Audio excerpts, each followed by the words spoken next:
I decided to go to the hospital here in Romania, and Romania does have some private healthcare, which is actually very high quality. It's not as poor as people think it is. And I went to a private hospital, and I knew it wasn't cancer. I knew it wasn't. I sat down with the doctor and said, we're really concerned about this dark spot in your lung. I said, it's not cancer. He said, how do you know? I said, that's just not my life path. It's not my story. You told him that? Yeah. The doctor was like, okay, but we have to investigate. I said, we can investigate, but it's just not my story. It's not cancer. I have 0%. When BBC came, did you have guys like watching every move they were making? You had to almost feel like one-on-one, right? Somebody's watching everything they're doing. Everything. You have to do it, right? You can't be, you have to be overly paranoid and skeptical with these guys. If they want to hear about, you know, Ricky Tang's crime lord, if they want to hear more about the crime syndicate in Hong Kong, I can tell them all about it, because Carter and Lee is going to get it under control. Yeah, I mean, this is the thing. This is actually a really interesting point, which I'll go into before I finish the lung story. So I went to the doctors here. In Romania, everything leaks. It leaked out to the press. I had this mark on my lungs. I was supposed to go to Dubai. They denied me going to Dubai. They said that's enough reason to hold me and keep me in jail, which is absolutely insane, all because I had a phone call about a medical procedure. It's crazy. But they were always going to keep me anyway and find some reason. I went there. I had a bronchioscopy. Have you ever had one of them? Bro. I wouldn't call it painful, but it's certainly horrible. So they put a camera in your lung. So it's not it's down your throat, but it's in your lung. It's not down your throat, it's into the airway.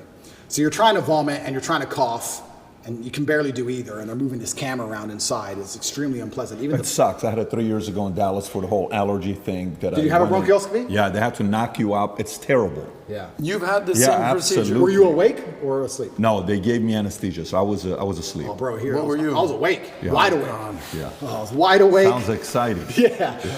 They gave me this, they tried to numb your throat a bit, and then they gave it to me. And the doctors all around me. It's kind of interesting because when something is in your mouth and you're choking, you want to grab it, right? So you're on a chair and you're like tied to the chair, so you can't move your hands. So you're like tied to the chair and you're like this, and they put this thing down your throat, this camera, and you're trying to vomit and you're trying to cough, but they can't move the camera when you're coughing.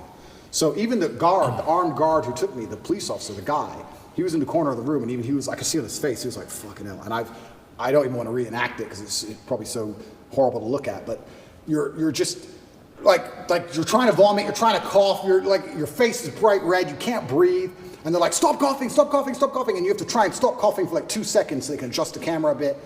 It's the worst 20 minutes of my life, it was horrible. They finish that and they go, okay, well the good news is there's precisely 0 smoking damage on your lungs, and your lungs are perfect, but the lesion, whatever it is on the outside of your lungs, it's not on the inside of your lungs. You couldn't see anything. So I completed that procedure, went back to jail, that was a nice evening. Horrible. Anyone who has a bronchioscopy, yeah, go to sleep, don't stay awake. Horrible. Then they said we have to find it, we have to get a biopsy from the outside of your lungs. So we have to put a needle through your back, a needle like this long, through your back, through your rib cage, to your lung, a CT guided biopsy it's called, and take a piece of it and then pull the needle back out and then do a biopsy on the piece. Now, they're like, this is an operation, do you want to have it while you're in jail? Because the bronchioscopy wasn't much to recover from. I had a really sore throat, whatever. But this is an operation, do you want to have it while you're in jail? And I was like, well, why not? I'm in jail, I have time. I can't recover, but I have time. So I went for my CT guided biopsy. They put you on your front, they show you the needle, it's like this long, and then they stick it in you, and then they scan you with the biopsy, and they try and see where the mark is, and they adjust the needle, and they scan it. It's like 30 minutes of them shoving this needle in you, trying to get to the right point.